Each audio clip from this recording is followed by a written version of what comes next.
Let's talk about the gig triangle. You may have heard of this concept, and we usually hear about it from the first person perspective, but I want to talk about it from the other person's perspective, the band leaders, fellow musicians, things like that. So, what is the gig triangle? The music, the money, the people, or the music, money, and the hang, right? And a lot of people say, well, you need 2 out of 3 to make the gig worth taking. But we look at it again as, do I want to take the gig? Well, in order for us to get hired and called back, we really need to see this from the other person's perspective as well, the band leader's perspective. Ability, professionalism, and hang. And I think professionalism and hang kind of are in the same house, but let's roll with this. Let's dig into this a little bit deeper. Musical ability. When I'm a band leader, I'm thinking, can this person that I want to hire, can they make the music feel good? Basic stuff. Can they make the music feel good? Do they have a deep song knowledge? Do they know the classics? Can they learn music quickly? How are their ears? Can they, if there are charts available, you still have to have your ears, right? When we think about ear training, we think about like being able to tell intervals and, yes, that's a part of it. But there's also like, can you hear that the singer just skipped a line, right? Something happened on the drum throne and the drummer is like grabbing it happens to the best of them. Any number of things can happen, and can that musician adapt really, really quickly? So again, can you make the music feel good? Do you have some repertoire? Do you have decent ears? Professionalism. Let's talk about this. Now, showing up early, I'm kind of an early bird just by nature. Back in the days, folks used to really stress if you are on time, you're late. What does that mean? So if the downbeat is, let's say the downbeat is 7 o'clock and you show up at 7 o'clock, well, you're late. My comfort zone is I want to be 15 to 30 minutes early whenever possible. Sometimes that's not possible, but whenever possible, I want to be there in enough time to find parking, get my gear in, chill, hang, surf on my phone, whatever. But I just don't want to rush into the gig, right? We live in different times. I get it. Things happen. And so here's where these other things on this list, particularly communicating clearly, hey man, I'm going to take the gig, but I do have a gig before that. I'm going to be cutting it close, et cetera, et cetera. Okay. Are you going to be prepared when you get to the gig? You got the tunes ahead of time. You were told the tunes. Do you know those tunes?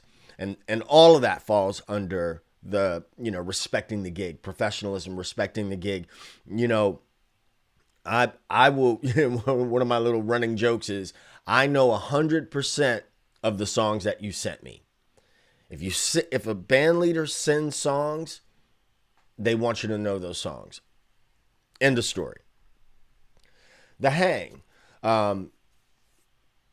Are you, or if you're, find yourself in a band leader role, is that person, going to be positive, adaptable, and respect the space? Let's dig into this a little bit, because positive, I do think there can be a thing, such a thing as toxic positivity.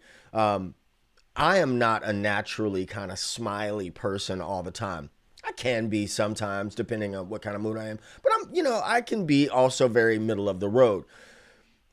And also, I have to be mindful that my middle of the road doesn't come off as, being standoffish or rude or anything like that. And this is not just for the people in the band. This is for staff at the venue, bartenders, patrons, guests if you're playing a wedding. All those things matter. Are you going to respect the space? Respect boundaries and things like that. I'll give you an example. I know some folks that, can't seem to have a conversation without touching you. And it's actually kind of endearing, but I'm not a person that likes to be touched, when I'm talking. And so I've built up a relationship with them where I'm like, man, come on, man. You ain't got to touch me to talk, man. You know what I mean?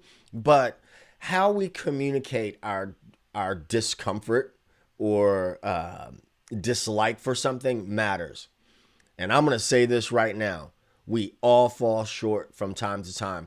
I don't know one musician, not even the most amiable musicians, that doesn't have a story that someone could tell about them where they weren't on their best day. So,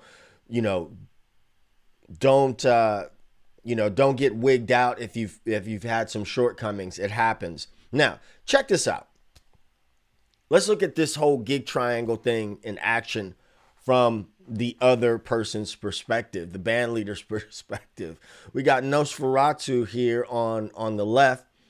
He can play everything. He got his 8-string bass and he knows every tune known to man. He's got technical facility, all that stuff.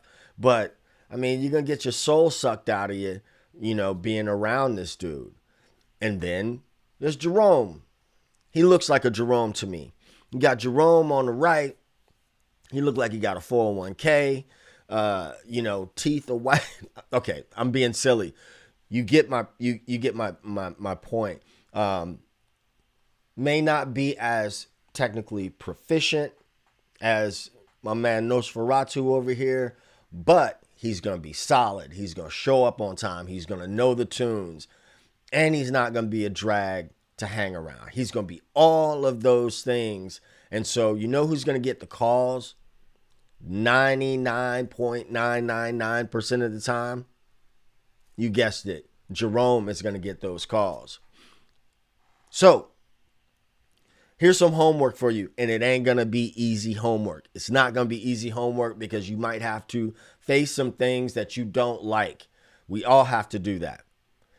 I want you to rate yourself from 1 to 10 in each one of these areas. I want you to identify where your weakest side is. And I'm also going to challenge you after your next gig to ask for feedback. Ask for feedback from a band leader, from a fellow musician. You may get some information that stings a little bit. That's how we grow. All right. So, it's how you ask for that feedback, how you receive that feedback, and how you act on that feedback that's going to matter. Right? Enough said. That's the homework for you. I'm going to challenge you to do that to see where you are. If repertoire is a weak area, you got to start taking inventory, right? And there's, in another lesson in the course, there is information on how to really get that together and see what songs you need to know and what you need to play. You don't need to know 500 songs. You really don't. You really and truly don't. Because you're never going to play 500 songs on a gig, right? But if you know 100, chances are everybody in the band is going to know those same songs. And a gig ain't going to be, 2 days long. You'll be able to get through it, okay? Trust me on this. So ask for feedback. Rate yourself. Again, rate yourself 1 to 10 in each one of these areas.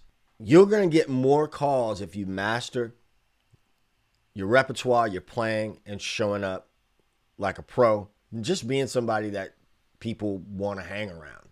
This gig triangle is your guide to being a working musician, not just a bass player that's going to get called back. So this is what I want to know from you.